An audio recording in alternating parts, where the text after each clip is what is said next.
ఇక్కడ చూసుకుంటే ప్రస్తుతం రాష్ట్రంలో గ్లోబరీనా కేటీఆర్ బినామీ సంస్థ అంటూ కూడా ముఖ్యమంత్రి చేసిన వ్యాఖ్యలు ఇక్కడ ఉన్నాయి. సో గ్లోబరీనా సంస్థ వ్యవహారంలో నిజాయితీ నిరూపించుకోవాలని ముఖ్యమంత్రి రేవంత్ రెడ్డి కేటీఆర్ కు సవాల్ విసిరారు.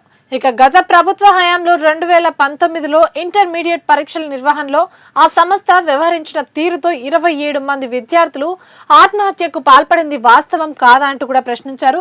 ఇక ఆ సంస్థ కేటీఆర్ బినామీ. ఇక కేటీఆర్ కు ఆ సంస్థకు జాన్వాడకు సంబంధం లేదని భావిస్తే సిసిఎస్ లో ఫిర్యాదు చేయాలి, ఎందుకంటే మేము విచారణ చేస్తే కక్ష సాధింపు అంటారు అంటూ కూడా విమర్శించారు.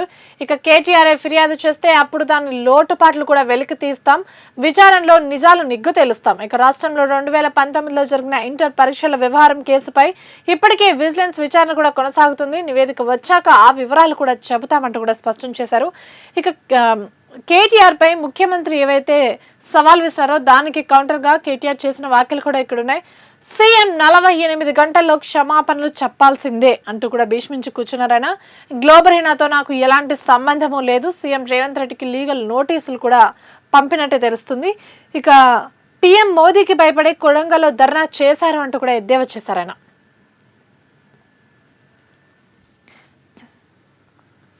ఇక చూసుకుంటే కొలువులకు కొత్త లోకం జీసీసీ. సో తెలంగాణలో వేగంగా విస్తరణ కూడా జరుగుతుంది. 2.5 సంవత్సరాల్లో హైదరాబాద్ లో 200కు పైగా ఏర్పడ్డాయి.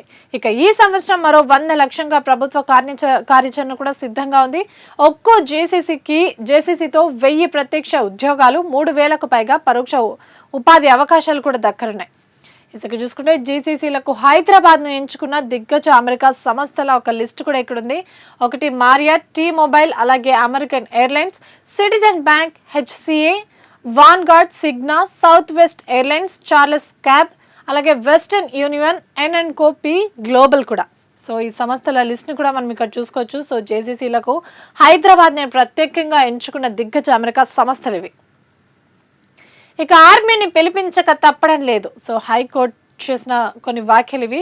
సో కోర్టు ఉత్తర్వులు అమలు ఉన్నా కూడా న్యాయ పాలనలో భాగంగా ఆర్మీని రంగంలోకి దింపాలి అంటూ హైకోర్టు తాజాగా ఉత్తర్వులు జారీ చేసింది. శుక్రవారంలోగా సంబంధిత ఆర్మీ అధికారుల జాబితాను అందజేయాలి అంటూ కూడా రిజిస్టర్ జనరల్ కూడా ఆదేశించింది. ఇక కోర్టు ఉత్తర్వులు ఇచ్చిన స్థలానికి ఆర్మీ రక్షణగా ఉంటూ హైడ్రా అధికారులు వచ్చినా, యంత్రాలు ప్రవేశించినా కూడా అదుపులోకి తీసుకోవాలంటూ కూడా ఆర్డర్ ఇచ్చింది.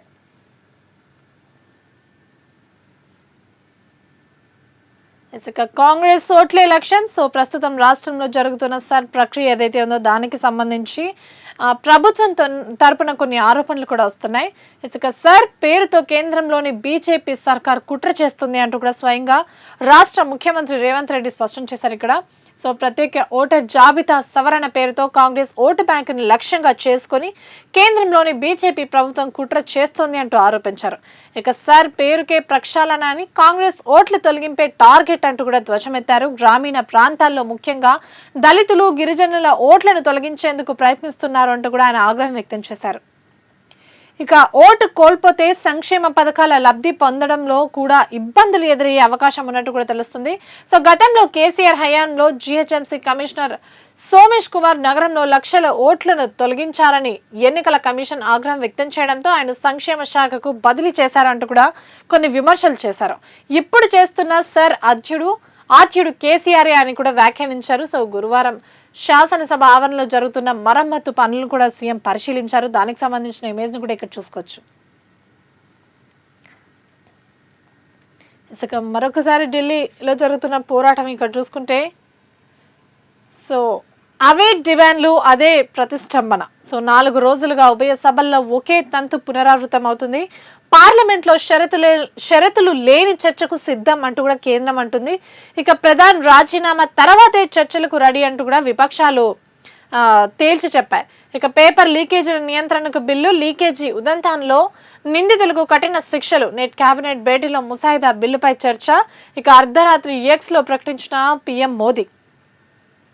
ఇందాక చూసుకున్నాం వాంగ్చుక్ దీక్ష విరమణకు సంబంధించి.